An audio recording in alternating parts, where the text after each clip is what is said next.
welcome to the Intentional Writer, brought to you by Intentional, the only writers avenue in Uganda.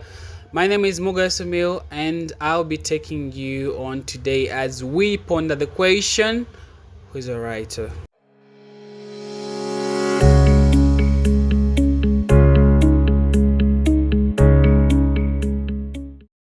So today we've chosen the topic, the line between the individual and the writer.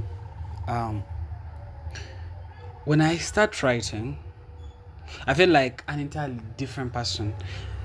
Like there is someone else who has possessed my being, or someone who is holding my hand and crafting all these letters onto the paper.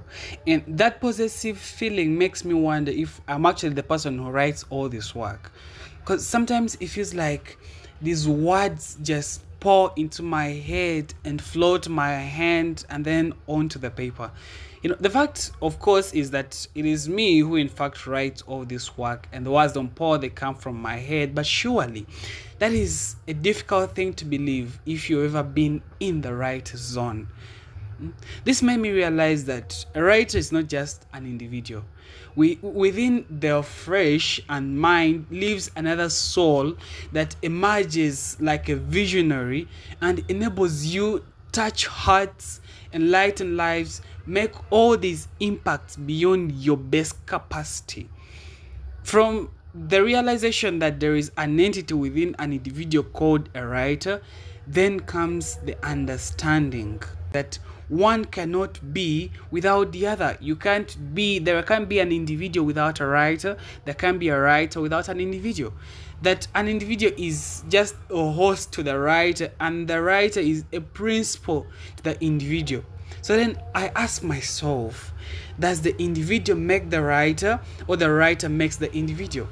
One can easily take a pick, and with justification you'll be convinced that one of these two answers is an affirmative, though I would disagree, because my answer would be that the writer and the individual make each other. Many writers, including myself, write work inspired by our own experiences and feelings, and some say that the work tells more about the person who wrote it than anything else can.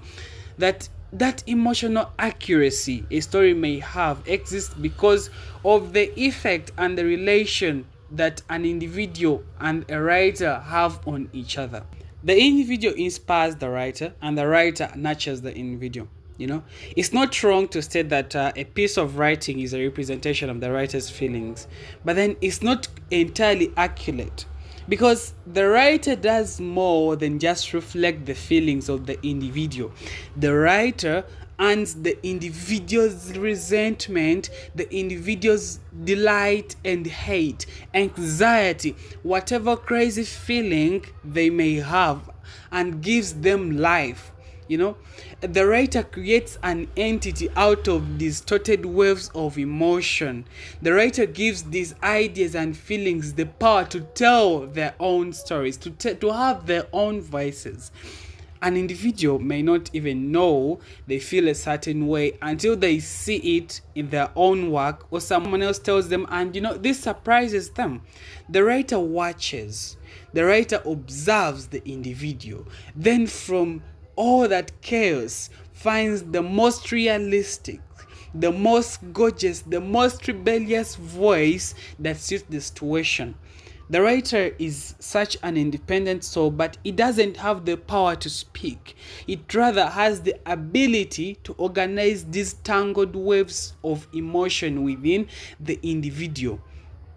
And many people discover big parts of themselves through what they write. And this is not limited to professional writers. Through a poem, one may understand their sexuality, their personality, a lot of things that would normally be distorted. That raw on paper is very much you. The naughtiness on paper is as well you. That idealism on paper is also you. And I'm not saying that your work defines who you are. No, but your work makes you.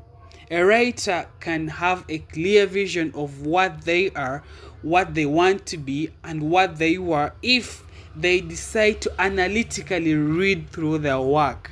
Every piece of writing is like a love letter to oneself.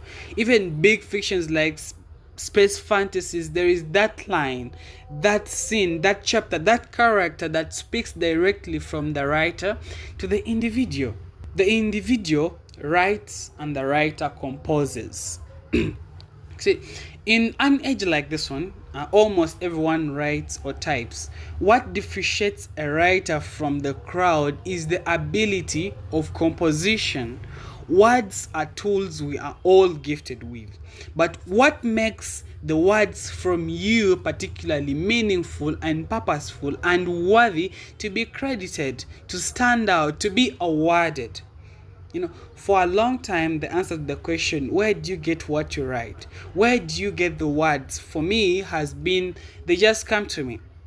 I just write the first words that come to my mind and they don't stop until I put the very last full stop. This is because the writer sources the individual. As much as the individual may be the one learning 5 new words a day and 150 new words a month, it is the writer who makes sense of these words and organizes them in a perfect fabric. That's why you type and backspace and type in backspace. Writing is such an overwhelming skill, and this is true about the writer. The writer knows what they want to tell, which feeling they want to convey, but only limited by the individual. Help the writer within you to source, to compose. Equip yourself with the tools needed. Find some new words. Sit with the dictionary. Talk to people. Allow yourself to feel. Do everything that puts the craftsmanship to the writer. The writer tells and the individual narrates. Once Upon a Time is not just a tune to a children's story. It is the fuel that keeps the writer going within an individual. Some of us have once written in diaries until we decide we are too old for that, or too busy, or too something for it.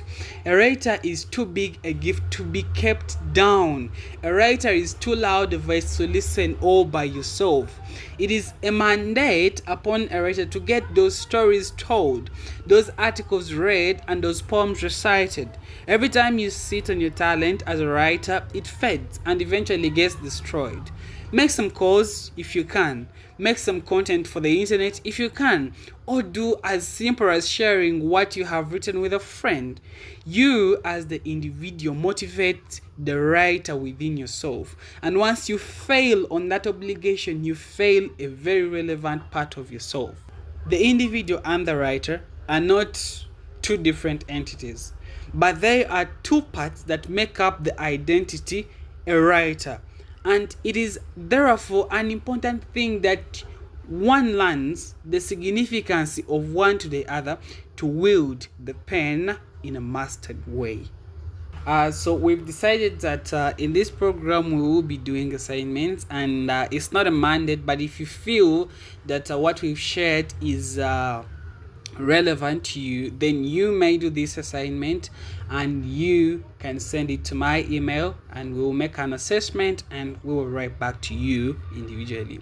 So this time's assignment is write a single stanza poem that relates to you personally as an individual, and about it a 1-page essay that explains that relationship.